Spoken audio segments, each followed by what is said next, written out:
Every day in the United States, more than 3 children are killed by a parent in an act of violence that defies understanding. But what if the warning signs were there clear as day and no one acted in time? Ava Wood was just 14 years old, a bright, smiling teenager with her whole life ahead of her. Then, one quiet January morning, police entered her home and discovered a devastating scene that would shake the small town of Baldwinsville, New York, and the nation to its core. How does a loving father become a killer? And what could drive a man to take the life of his own daughter before turning the gun on himself? This is the tragic story of Ava Wood, a life full of promise, ended by the one person she should have been safest with. Welcome to Dark Crime Vault, where the darkest mysteries are brought to light. If you're into true crime stories that dig deep, don't forget to subscribe so you never miss a case. Thank you for watching and being part of the vault. Ava Wood was just 14 years old, a vibrant 9th grade student at Durgee Junior High School in Baldwinsville, New York. She had an easy smile, loved soccer, and was known for her gentle spirit and kind heart. To her teachers and friends, Ava was a bright light in their lives, the kind of young girl who made the world feel just a little warmer. She lived with her father, Christopher Wood, in a quiet suburban neighborhood, a place where tragedy felt far away, where families waved from driveways and children played in safety. But behind the walls of the Wood household, a storm was silently brewing, one fueled by obsession, emotional unraveling, and the aftermath of a broken relationship.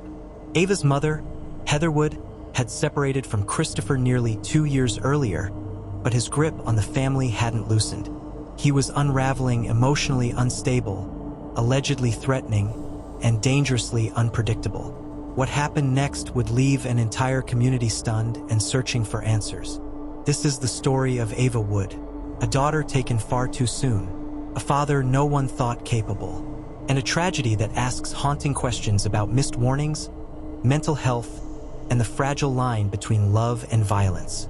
At first glance, Ava Wood's life seemed ordinary, even ideal. She was well-liked at school, played on the soccer team, and came from a close-knit community in Baldwinsville, New York. But beneath the surface of this picturesque life was a web of silent struggles and unspoken fears and challenges that would ultimately culminate in a heartbreaking and irreversible tragedy. The root of Ava's challenges lay in the increasingly volatile relationship between her parents. Ava's father, Christopher Wood, had become emotionally unstable following the breakdown of his marriage to Ava's mother, Heather. Their separation was far from amicable. Over time, Christopher's behavior grew erratic and controlling. He reportedly made threatening statements, and Heather had previously expressed concerns about his mental state and capacity for violence. But like in so many domestic abuse situations, these warning signs went largely unheeded by the system. Ava was caught in the crossfire not just physically, but emotionally. At 14, she was old enough to understand the tension but too young to fully escape it. She lived with her father, possibly out of routine or court-mandated custody arrangements, and was caught in a space where love, fear, and confusion blurred together. The psychological toll of navigating life between two conflicted parents, one of whom had begun to show disturbing behavior, would have been an unbearable burden for any child. Socially, Ava's challenge was the invisibility of her struggle. In school, she smiled. To friends, she may have seemed normal. But the truth is, children who live with emotionally unstable or abusive parents often mask their suffering. They learn to survive by staying silent, by not drawing attention to themselves, by hoping things will get better. What makes Ava's story particularly tragic is that there were clear red flag signs that Christopher Wood was spiraling. Just days before the murder-suicide, he had reportedly sent troubling messages and made comments that suggested suicidal ideation. Yet no legal intervention came. No emergency protective action was taken. There was no safety check, no last-minute warning system. Ava was alone in that house with a man whose emotional unraveling had become a loaded gun, and no one stepped in before it was too late. This case highlights a systemic challenge: the failure to recognize or respond swiftly to domestic warning signs, especially in families where children are involved. Despite mounting evidence that Christopher Wood was a danger to himself and others, there was no institutional safeguard strong enough to prevent what happened on that fateful January morning. Ultimately, Ava's challenges weren't just personal, they were societal. She was a young girl trapped in a system that couldn't protect her, in a home that had turned into a psychological minefield, under the roof of a man who should have been her protector, but instead became her executioner. Ava's story forces us to confront some deeply uncomfortable truths. What happens when emotional instability goes unchecked? When family courts prioritize shared custody over child safety? And when cries for help, sometimes silent, sometimes loud, are drowned out by bureaucratic delay or disbelief? These are the questions at the heart of Ava Wood's heartbreaking case. And they are the challenges we must urgently address if we are to prevent tragedies like this from happening again. To truly understand the tragedy that ended Ava Wood's life, we must begin not just with what happened, but with who she was. Ava wasn't just a name in a headline. She was a daughter, a student, a friend, a teammate. She was a quiet but strong young girl growing into adolescence, just beginning to shape her identity, her dreams, and her place in the world. Ava lived in Baldwinsville, a suburban town just northwest of Syracuse, New York. It was the kind of place where people left their doors unlocked, where schools were tight-knit, and where most families had lived for generations. She attended Durgee Junior High School and was in the 9th grade. Ava loved soccer, was known to be smart and kind, and had a gentle demeanor that made her well-liked by both her peers and teachers. But behind that everyday routine was a darker emotional current. Ava's home life had changed drastically in the years leading up to her death. Her parents, Heather and Christopher Wood, had separated, a decision that stemmed from years of escalating tension and concern over Christopher's emotional volatility. Though they were no longer together, the connection between them, particularly through Ava, remained tense, strained, and emotionally charged. While Ava lived primarily with her father, her mother, Heather, remained a steady presence in her life. She had voiced concerns about Christopher's state of mind, particularly his instability and increasingly disturbing behavior.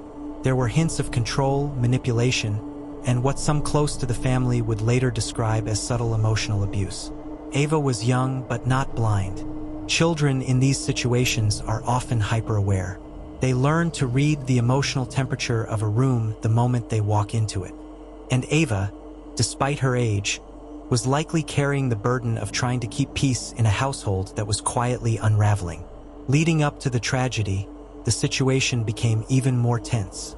Christopher Wood's behavior reportedly escalated in the days before the incident. He had sent troubling messages to Heather, including what appeared to be suicidal statements. He expressed feelings of loss and despair, particularly about the end of their relationship and the changes it brought. He was not just losing his grip on his marriage, he was losing control altogether. Despite these warning signs, no immediate intervention was made.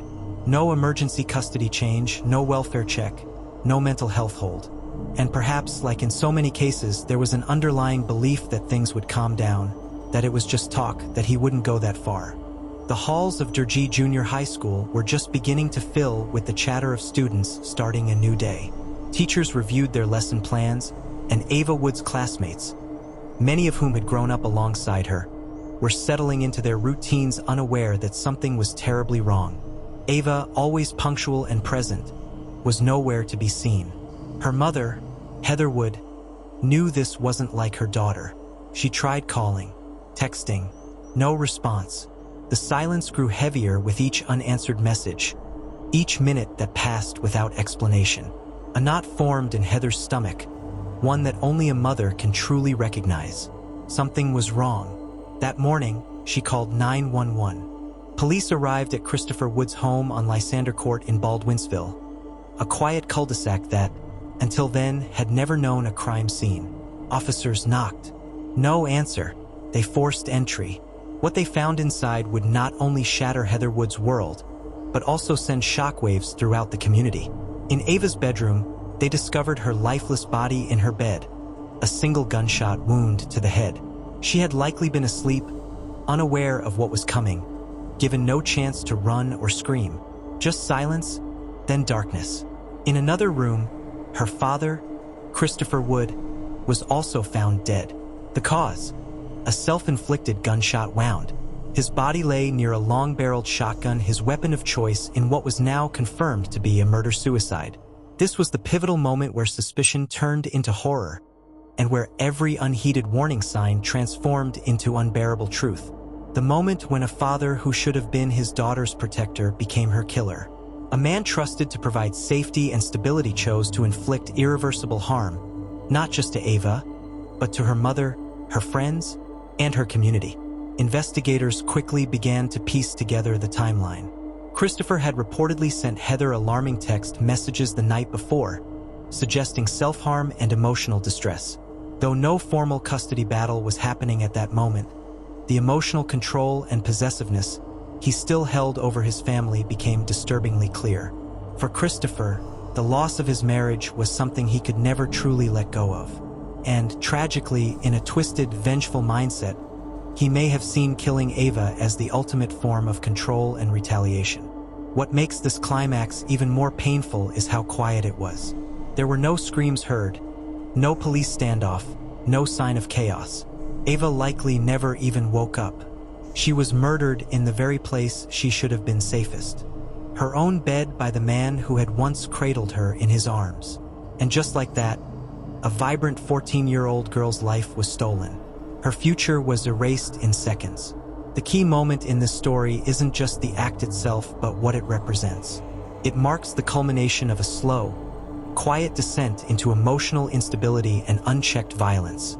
It forces us to confront the reality that danger doesn't always arrive with noise or chaos.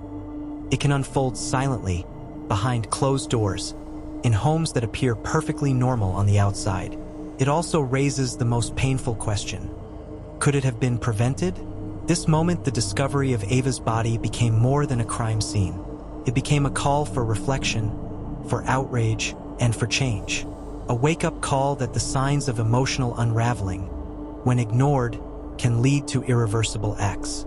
That children like Ava, even when they appear okay on the outside, may be silently enduring an environment of fear. That the people who present themselves as just heartbroken can also be capable of the unthinkable.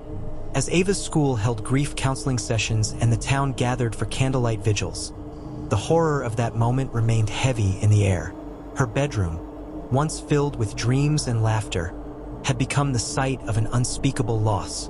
And that one pivotal morning changed everything for her family, her community, and for anyone who believes children deserve better protection than what Ava received. The climax of Ava Wood's story isn't just about the crime. It's about the devastating silence that came before it, the missed signs, the ignored warnings, and the final, irreversible act that ensured she would never wake up again. Ava Wood's story is one of unbearable loss, hidden struggle, and a tragic failure of protection. It is a heartbreaking reminder that even in the most peaceful-looking homes, unimaginable violence can exist, and that silence often hides deep emotional suffering. Ava was just 14 years old, bright, kind, and full of promise. A soccer-loving ninth grader, she was known for her gentle spirit and warm smile. But beneath her calm exterior was a young girl quietly navigating the emotional fallout of a broken home. Her parents had separated, and while Ava remained in the care of her father, Christopher Wood, her mother had begun to fear for both their safety. Christopher's behavior had grown increasingly unstable in the months leading up to the tragedy. He sent alarming messages, exhibited signs of emotional collapse, and reportedly made threatening comments.